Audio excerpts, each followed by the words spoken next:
خانہ کعبہ ہر زمانے میں ایک معظم اور مقدس گھر کی حیثیت سے قائم رہا ہے، خواہ وہ اسلام سے قبل کا زمانہ ہو یا اسلام کے بعد کا۔ کعبہ شریف کی عزت، عظمت اور احترام میں کبھی بھی کسی طرح کی کمی نہیں آئی۔ اس گھر کو اللہ نے تمام عبادت گاہوں اور مساجد میں سب سے افضل قرار دیا ہے۔ روزانہ ہزاروں افراد 24 گھنٹے خانہ کعبہ کا طواف کرتے رہتے ہیں، اور آج کروڑوں مسلمان اس مقام کو اپنا قبلہ تسلیم کرتے ہوئے اس کی جانب رخ کرتے ہوئے 5 وقت کی نماز ادا کرتے ہیں۔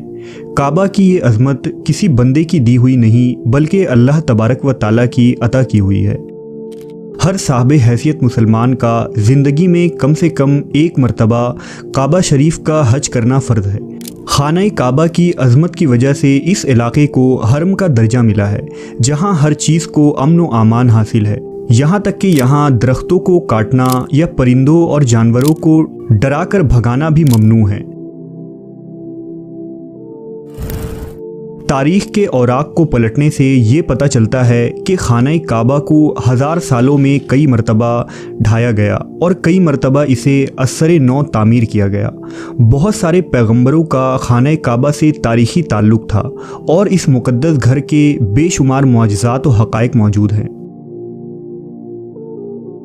خانہ کعبہ کی ابتدا کے متعلق مشہور روایت ہے کہ اللہ نے آدم علیہ السلام کی پیدائش سے ہزاروں سال قبل اپنے عرش کے نیچے ایک گھر بنایا۔ اس کے 4 ستون تھے جو زمرد کے بنے ہوئے تھے۔ اس گھر کا نام زراق تھا۔ اس گھر کو تیار کرنے کے بعد اللہ نے فرشتوں کو حکم فرمایا کہ اس کا طواف کرو، چنانچہ عرش کے فرشتے اس کا طواف کرنے لگے۔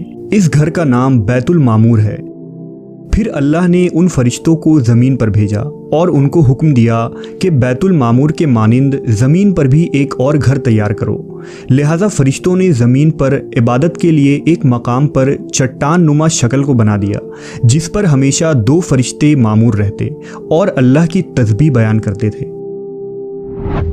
پھر جب اللہ نے آدم علیہ السلام کو جنت سے اس زمین پر بھیجا تو وحشت تنہائی سے گھبرا کر آپ نے عرض کیا، اے اللہ، میں یہاں نہ تو فرشتوں کی تسبیح سنتا ہوں اور نہ کوئی عبادت گاہ دیکھتا ہوں۔ اللہ نے حکم دیا کہ جہاں ہم تمہیں نشان بتائیں وہاں ایک عبادت گاہ بنا کر اس کے ارد گرد طواف کرو۔ لہذا جبرائیل علیہ السلام نازل ہوئے اور آدم علیہ السلام کو اس مقام پر لے گئے جہاں فرشتوں نے وہ چٹان بنایا تھا۔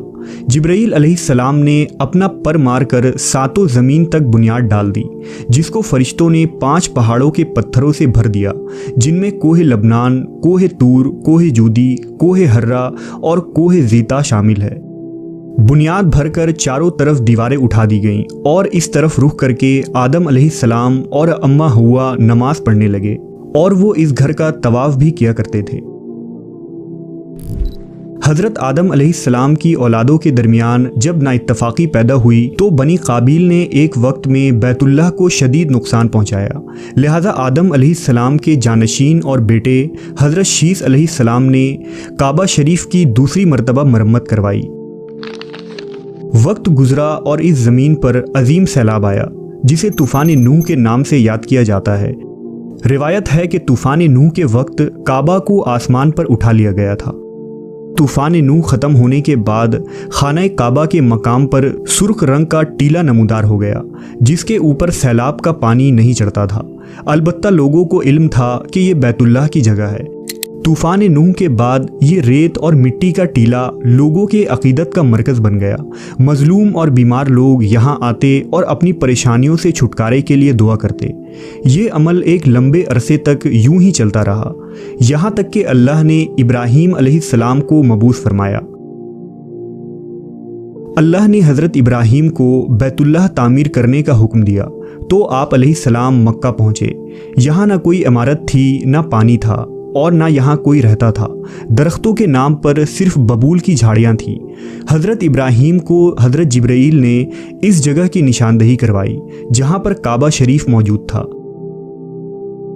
لہذا ابراہیم علیہ السلام اپنے بیٹے حضرت اسماعیل کے ساتھ تعمیر کے کام میں لگ گئے۔ اسماعیل علیہ السلام کندھے پر پتھر لاتے تھے اور حضرت ابراہیم ایک کے بعد ایک پتھر رکھتے جاتے۔ جب تعمیر ذرا بلند ہوئی تو حضرت اسماعیل ایک پتھر اٹھا کر لائے تاکہ ابراہیم علیہ السلام اس پر کھڑے ہو کر تعمیر کریں۔